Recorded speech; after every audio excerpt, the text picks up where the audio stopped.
Mesdames, Messieurs, bonsoir. Incursion spéciale en ce mercredi 25 novembre avec cette nouvelle qui nous est tombée dessus en cours de journée.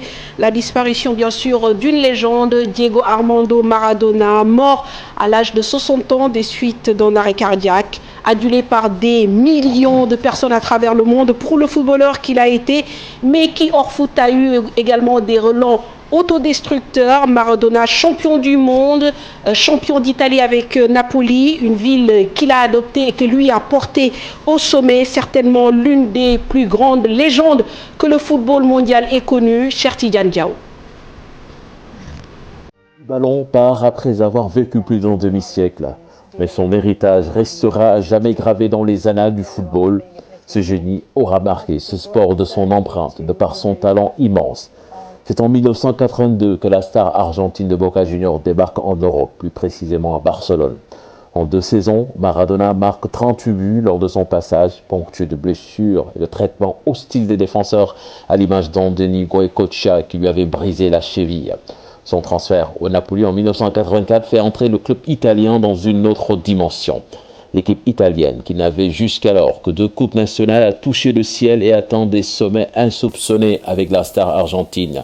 Avec le Napoli, Diego Maradona gagnera le championnat à 2 reprises ainsi que la coupe de l'UEFA pour un club qui ne jouait que pour éviter la relégation. L'Argentin est au firmament de sa carrière puisque c'est à cette époque qu'il permet à son équipe nationale de gagner la Coupe du Monde au Mexique avec notamment sa fameuse main de Dieu. Ce qui a fait de lui une idole en mythe dans le cœur des Argentins. En 1990, il perd la finale face à l'Allemagne. 1 an plus tard, commence le déclin de la carrière de Diego Maradona lorsqu'il est contrôlé positif à la cocaïne. Il est suspendu pour 15 mois. Il quitte l'Italie pour le FC Séville. L'histoire se répète à la Coupe du Monde 1994 où il sera encore suspendu après un contrôle positif à l'éphédrine. Sa santé décline à la fin de sa carrière. Malgré tout, sur le banc, il réussira à amener l'Argentine à la Coupe du Monde en 2010 en Afrique du Sud avec une élimination en 8e de finale. Diego Maradona opéré d'un hématome à la tête. Voilà, Diego Armando Maradona n'aura pas donc survécu à son dernier combat, comme le disait Cheikh Tidiane Diaw. Il a été opéré en début de mois d'un hématome au cerveau. Il est sorti après une hospitalisation d'une dizaine de jours, mais malheureusement que pour quelques jours de sursis, puisqu'il est décédé aujourd'hui.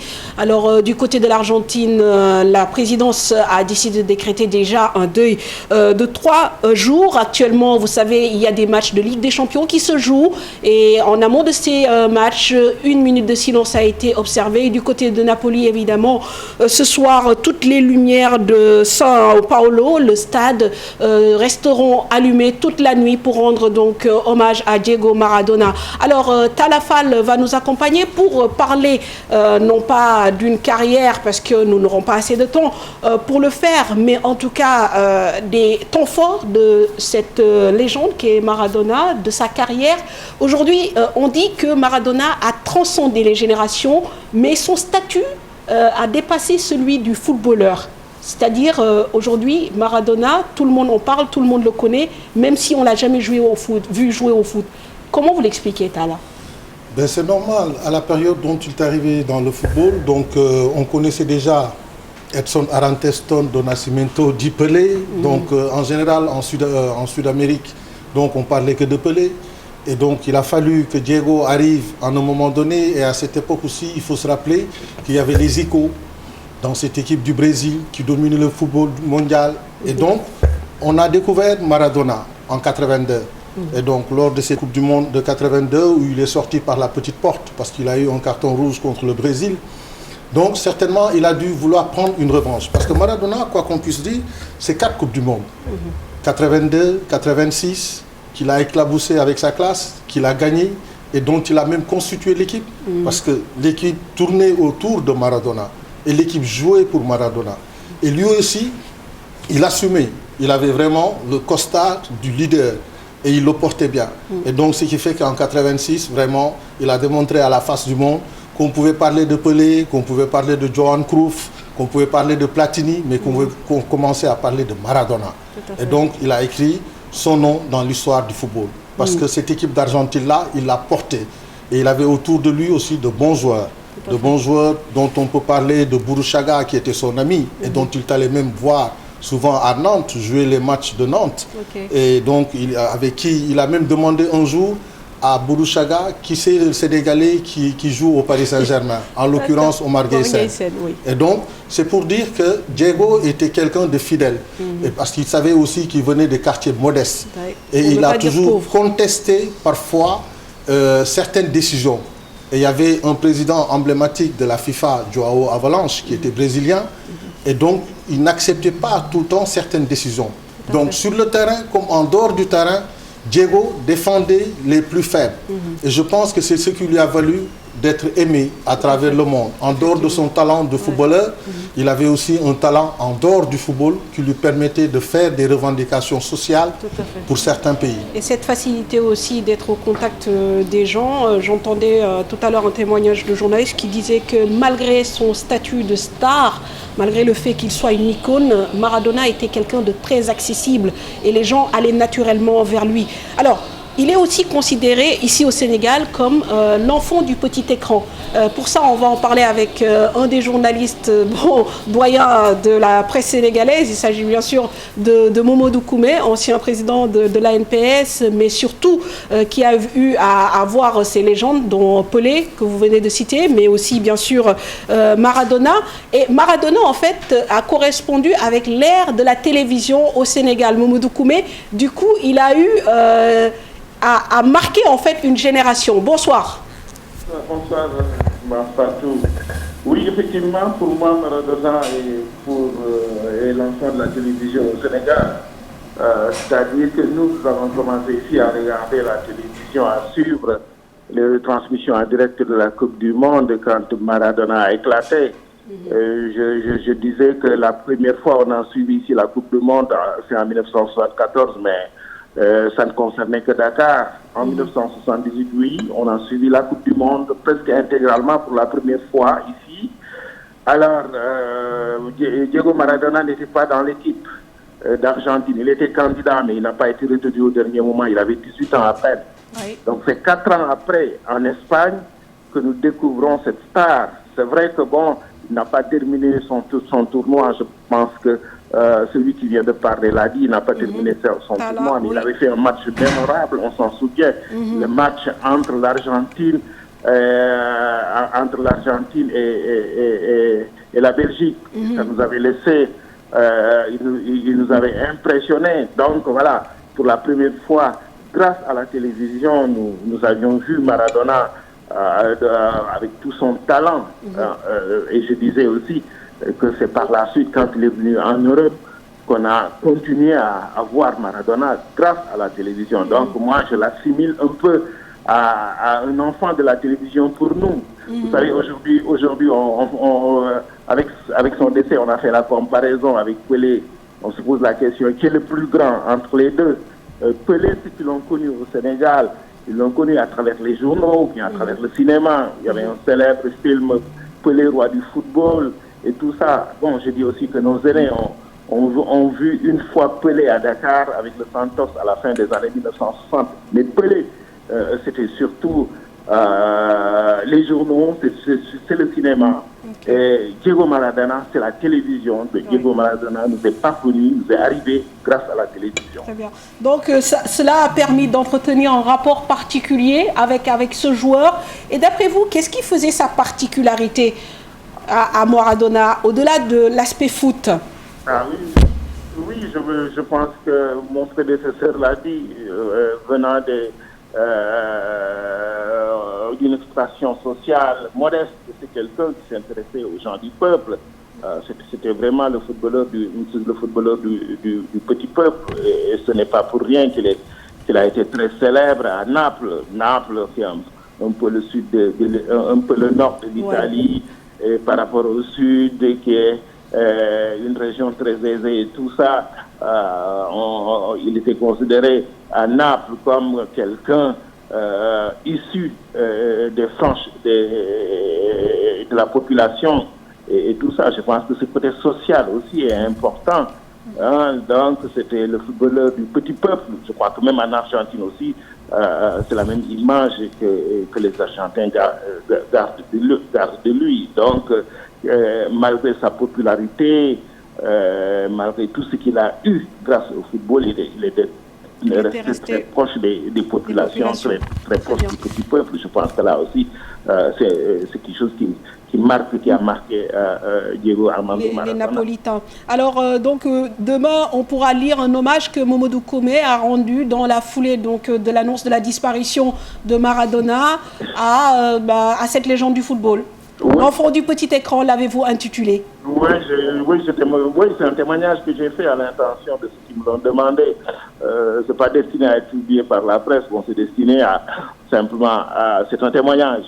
Moi, le témoignage que je garde de Maradona, je dis que le Maradona nous est parvenu, nous, ici au Sénégal, en tout cas, les gens de ma génération, par le biais de la télévision.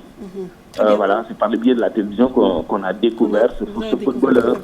Parce qu'avant, les grands footballeurs, nos aînés les avaient découverts par le biais surtout de la presse, par le biais des journaux, par le biais de la radio.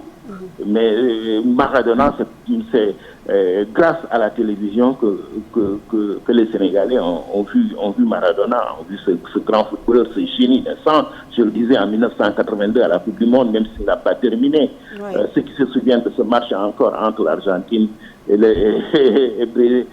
l'Argentine et la Belgique, et ce duel avec Gareth qui deviendra le célèbre entraîneur de l'OM. De Marseille, effectivement. Garde un souvenir de ce match. D'accord. Merci Mamadou Koumé pour ce témoignage. Merci donc pour cette contribution. C'est vrai que aussi c'est une ère qui commence. Aujourd'hui, les réseaux sociaux nous permettent d'avoir accès à l'information, mais à l'époque, effectivement, regarder même un match en couleur, c'était un privilège dans nos pays. Donc, pour revenir un peu sur le cursus aussi de Maradona, il n'est pas donné à tout le monde, Talla, de jouer aussi au FC Barcelone. Et à l'époque, on se rend compte qu'il avait fait un transfert assez important de Boca Juniors au FC Barcelone d'un coût de 7 millions de dollars. À l'époque, c'était quand même une grosse somme. Mais est-ce que réellement il a pu s'imposer au FC Barcelone? On a parlé de problèmes déjà de discipline à l'époque de Maradona. Tout à fait. Je pense que ce n'était pas évident son arrivée à Barcelone. Donc, il y avait beaucoup de bruit derrière ce transfert.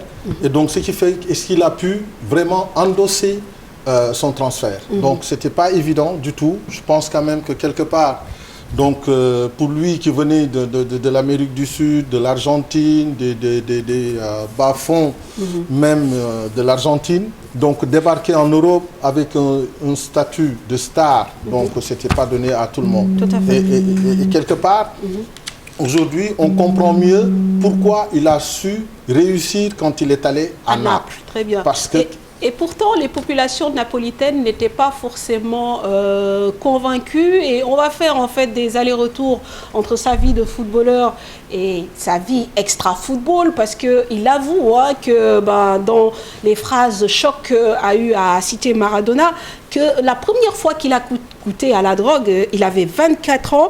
J'avais 24 ans quand j'ai pris de la drogue pour la première fois. J'étais au Barça. C'était la plus grosse erreur de ma vie. La drogue est le plus grand problème qui puisse exister. La drogue tue. Donc, pour vous dire que déjà, quand il était au FC Barcelone, il avait commencé à intégrer un milieu qui peut-être allait le perdre. Parce qu'on a vu aussi... Il ne lui était pas familier. C'est-à-dire, c'était un milieu de paillettes où les gens adulaient les stars, aimaient les stars, sortaient avec les stars. C'était les restaurants, les grands dîners du soir après les matchs, donc les grands restaurants, donc les bonnes tables aussi. Donc il fallait sortir, il fallait au moins assurer, par exemple, l'image en termes de marketing du club, parce que aussi, quelque part, il y avait du merchandising derrière. Donc il fallait assurer tout ça. Il fallait assurer aussi les après-matchs, les interviews. Donc, c'était vraiment difficile pour lui et ce n'était pas évident pour un garçon qui n'a jamais connu ce milieu-là et qui le découvre tout d'un coup.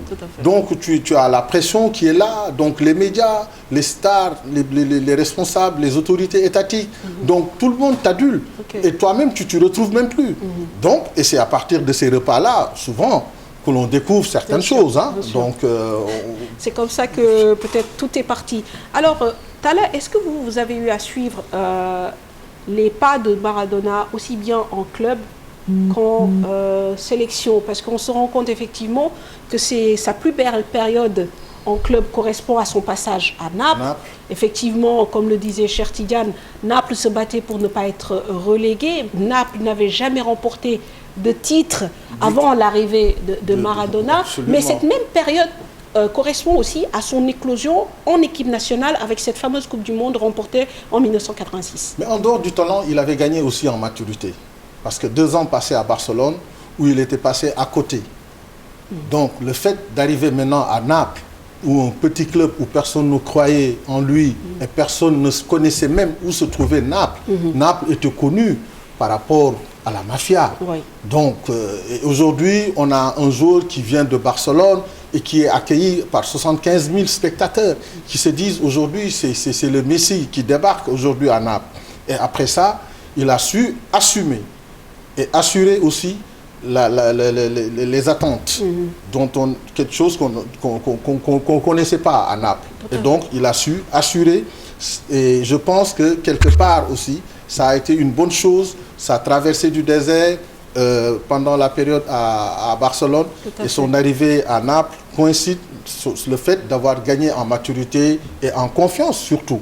Parce qu'il savait aujourd'hui qu'il avait besoin d'assurer ce qu'on attendait de lui. Et je pense qu'il l'avait bien compris et il s'est donné aussi les moyens. Parce qu'à Naples aussi, il faut voir qu'il y avait quand même de bons joueurs. Effectivement, j'allais en venir. Il était bien entouré. Il était bien entouré. Même en sélection aussi, je pense. À Naples, il faut se rappeler qu'il y avait un Careca, un très grand buteur, qui était titulaire dans l'équipe nationale du Brésil, qui avait joué en 82 avec les Socrates, les Zico, Falcao, la grande équipe du Brésil qui n'a pas gagné de Coupe du Monde. Et c'est cette période-là où Careca était aussi à Naples avec Diego, et donc je pense qu'il faisait une bonne entente entre les deux, et ce qui leur a valu de faire un doublé par la suite. Il y a eu la coupe, le championnat, ce qui n'était jamais arrivé dans l'histoire de ce club. De Napoli. Alors évidemment, une fois qu'on a attendu et appris cette mauvaise nouvelle, les hommages se sont multipliés un peu partout, de gens connus et moins connus, Lionel Messi, Cristiano Ronaldo, El Hadji Diouf, Kalidou Koulibaly, évidemment, puisqu'on s'arrêtera forcément sur cette relation entre Maradona et Kalidou Koulibaly. En tout cas, le monde du football et en dehors du football a rendu un vibrant hommage à cette légende qui est Maradona. Nous voyons ce qui a été dit et relayé sur les réseaux sociaux grâce à Momo Ndiaye.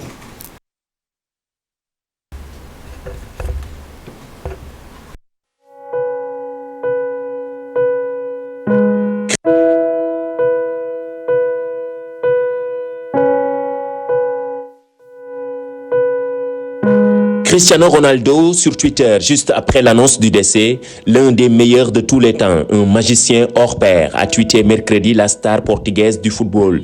Aujourd'hui, j'ai dit au revoir à un ami et le monde dit au revoir à un éternel génie. De son côté, le numéro 10 argentin Lionel Messi, coaché par Maradona en équipe nationale, a lui aussi rendu un bel hommage à Maradona. Diego est éternel. Salut Lionel Messi. Le roi Pelé poste lui aussi son message sur Twitter pour rendre hommage à son ami Diego Maradona. Quelle triste nouvelle, j'ai perdu un grand ami et le monde a perdu une légende. Il y a beaucoup à dire, mais pour l'heure, que Dieu donne de la force à ses proches. J'espère qu'un jour nous pourrons jouer ensemble au ciel. Outre Boca Juniors et le SSC Napoli, d'autres clubs où a joué Diego Maradona rendent hommage à la légende argentine. Le FC Barcelone a écrit un merci pour tout sur Twitter et exprime leurs plus sincères condoléances pour un joueur de notre club entre 1980 et 1982 et une icône du football mondial. Pour toujours, salut Diego, a tweeté le club italien de Naples. Le club argentin de Boca Juniors a dressé un éternel merci à un éternel Diego. D'ailleurs, De Laurentiis, président de Naples, envisage de rebaptiser le stade du club San Paolo Maradona.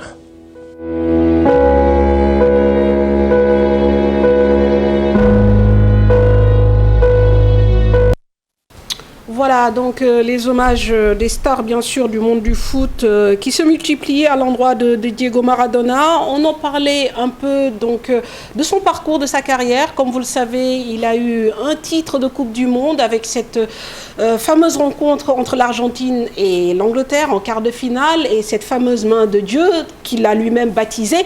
Et puis, il y a eu aussi une finale perdue en 1990 contre l'Allemagne. Mais ce qui est intéressant aussi de savoir, c'est qu'à l'époque, Diego Armando Maradona était entouré aussi par de très bons joueurs. C'est ce que nous dit d'ailleurs en ligne Mamadou Kassé, qui est également un doyen de la presse sénégalaise, qui est aussi journaliste, qui a eu à regarder Diego Maradona. Mamadou Kassé, bonsoir. Bonsoir, mon Fatou. Alors, dites-nous, vous, qu'est-ce qui vous aura marqué par rapport à ces Coupes du Monde remportées par Diego Maradona? Disons que aujourd'hui, on peut considérer que Maradona a marqué l'histoire du football mondial. Et ce qu'il a fait à la Coupe du Monde prouve à suffisance qu'il a créé les conditions d'émergence d'une nouvelle génération de footballeurs. Et de petits footballeurs, de petits joueurs, physiquement, qui ne payent pas de mine et qui ont réussi à s'imposer dans le football mondial. Et Maradona était le prototype de ce genre de joueur qui, sur un terrain de football, ne donnait pas l'impression d'avoir les capacités, les aptitudes pour jouer au football et rivaliser avec les grands gabarits. Et Maradona a prouvé qu'il fallait ouvrir la porte à cette nouvelle génération de joueurs suffisamment vivaces, suffisamment alertes, qui pouvaient donc rivaliser avec les grands gabarits qu'on avait l'habitude de voir. Et les Coupes du Monde auxquelles l'Argentine a participé ont démontré qu'effectivement c'était une nouvelle génération de joueurs, des joueurs physiquement peut-être petits, mais qui sur le plan athlétique, sur le plan de l'engagement, sur le plan de la rigueur défensive et offensive, sur le plan du comportement sur le terrain, sur le plan aussi de l'acceptation du football comme étant une totalité. Et comme on dit, le football total, ont démontré qu'avec des joueurs de petits gabarits, on pouvait dominer le monde. Et c'est peut-être la première leçon à tirer de ça, avec les Burruchaga, les Passarella, les Valdano, les Claudio Borgi, les Mario Kempes, etc., qui avaient bien entouré, bien épaulé Maradona, et ce qui lui a permis, naturellement, d'être vraiment l'un des meilleurs footballeurs, en tout cas de l'histoire du football mondial. Très bien. Naturellement, ce footballeur a simplement suppléé un joueur comme Edson Arantes do Nascimento Pelé, qui aussi sur son registre a permis d'avoir véritablement des joueurs de qualité, en tout cas des joueurs qui ont pu émerger du lot pour donner au football toute sa plénitude. Alors, Mamadou Kassé, juste pour parler justement de cette époque et de ces stars qui ont brillé au même moment que Maradona, il faut se rappeler aussi qu'à l'époque, il y avait un autre joueur qui faisait feu et flamme qui s'appelait Platini et dont on disait que lui, il était là pour faire jouer le collectif et Maradona, lui, c'était le soliste. Est-ce qu'à l'époque, vous aviez senti cette entre guillemets rivalité, d'autant plus que ce sont deux joueurs qui étaient dans deux grands clubs, la Juventus et Naples? Mais parfaitement. D'ailleurs, le football mondial s'était déplacé en Italie, comme aujourd'hui on le remarque du côté de l'Angleterre. Donc, c'est deux joueurs qui jouent sur des registres différents, mais des joueurs très techniques, qui ont des capacités, en tout cas, de jouer, en tout cas, de déjouer des adversaires par leur technicité, par leur capacité à se mouvoir sur le terrain. Platini était plutôt en retrait, un joueur de milieu un peu plus en retrait, qui était moins offensif que Diego Maradona, qui pouvait, par ses dribbles, par ses accélérations, aller très loin dans le jeu et peut-être même aller de la défense à l'attaque. C'est ce qu'on a remarqué un peu partout dans ses différentes prestations. Naturellement, Platini avait également un autre registre, avec sa technique, avec ses dribbles, avec ses feintes, qui lui permettaient de mettre ses joueurs dans les conditions de performance, comme on a l'habitude de dire.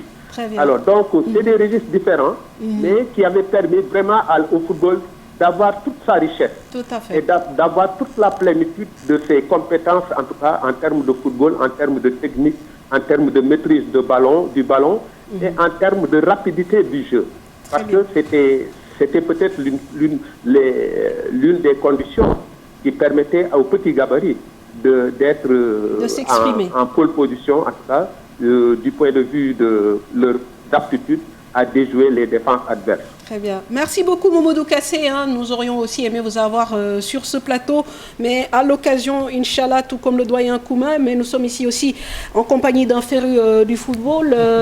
D'ailleurs, en parlant de Platini, il a également rendu hommage, bien sûr, à Maradona en disant « c'est notre passé qui s'en va. Diego a marqué ma vie », parce que c'est vrai qu'ils ont joué à peu près à la même époque, dans un championnat, comme le disait Momodou, qui était le championnat phare. Et voilà, avec deux styles différents, un maître à jouer qui sert le collectif et un soliste de l'autre côté, Diego Maradona. En fait, c'est à partir de Platini même qu'on a commencé à parler d'un 9,5. Okay. Donc, Platini était souvent derrière l'avant-centre. Okay. Et donc, il ramassait tous les deuxièmes ballons. Et alors que Diego, il faisait le jeu. Okay. Il portait l'équipe. Tout à fait. Alors que Platini, il y avait tout le temps un milieu de terrain assez fourni. Il y avait des Giresse à côté de lui, un Tigana, un Luis Fernandez, ou un Gengini à l'époque.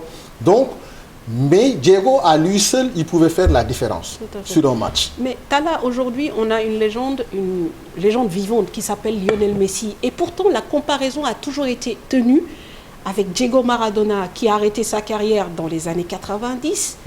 Mais on a l'impression qu'en termes de popularité, Maradona a tenu plus que la dragée haute à Lionel Messi, qui joue actuellement et dans l'un des meilleurs clubs du monde. La différence, c'est qu'en fait, dans le football, on n'a jamais connu un joueur de ce talent qui a su défier ouvertement le président de la FIFA. Et Maradona, comme on a pu le dire à l'époque quand on parlait de la gauche ou de la droite, mais Maradona, on le sentait plus comme les artistes en général, on les sentait plus comme des hommes de gauche. Donc ils défendaient tous le petit peuple. Et Maradona, il s'est immiscé dans ce monde-là, alors que les footballeurs étaient tous en retrait par rapport aux valeurs, par rapport aux questions sociales. Ils ne prenaient jamais l'engagement de défendre le peuple. Ils se contentaient de jouer. Et pourtant, en même temps, il menait une très belle vie. Il se déplaçait en jet. On sait que voilà, ces phrases l'ont fragilisé. C'est l'engagement. C'est-à-dire, c'est des valeurs qu'il défendait. Par exemple, il ne pouvait pas supporter que les gens puissent mourir de faim, puissent manquer d'eau, le minimum. C'est-à-dire que lui, il a connu. Et il s'est toujours défendu pour ça. Aujourd'hui, on voit, jusqu'à preuve du contraire, on voit par exemple qu'il y a des joueurs talentueux, mais vous ne les entendrez jamais parler ou prendre la défense du peuple. C'est-à-dire qu'ils se contenteront de dire « Ah oui, non, je suis désolé, mais bon, ça me fait mal, mais ça s'arrête là. » Et la transition est parfaite parce que justement, c'est à travers une action qu'il a menée en défendant publiquement Kalidou Koulibaly que le défenseur et lui-même ont noué des relations.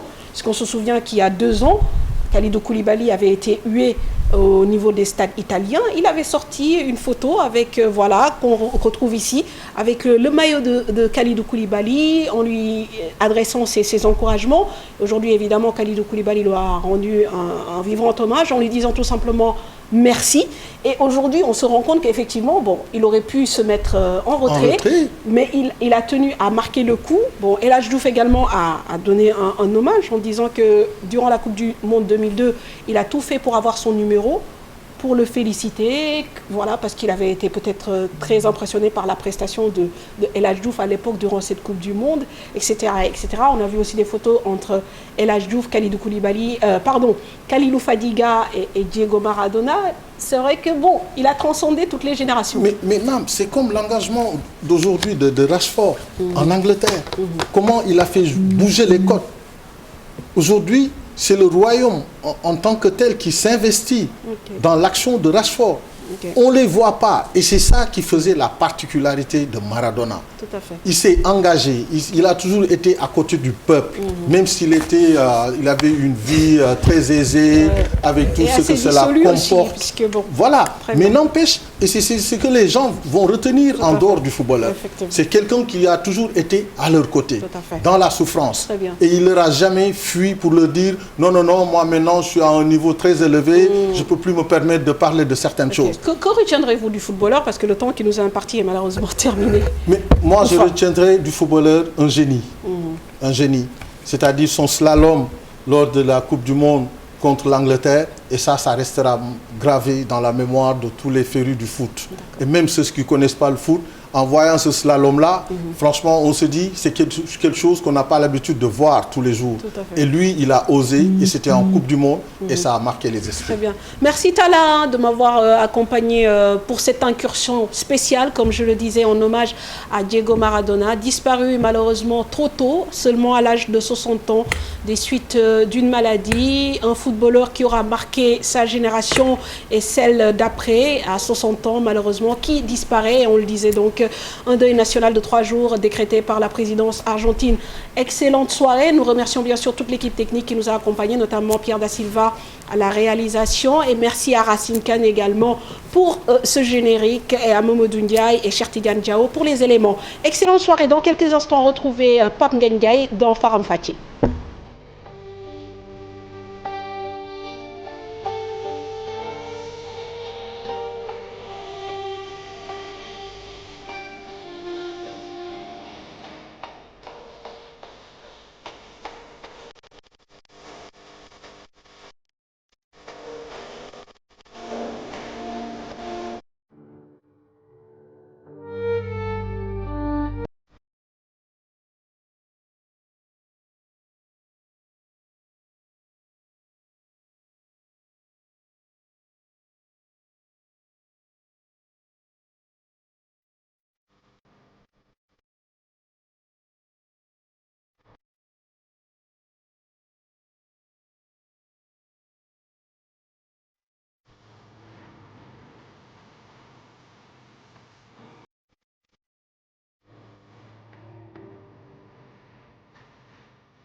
Weekend Start.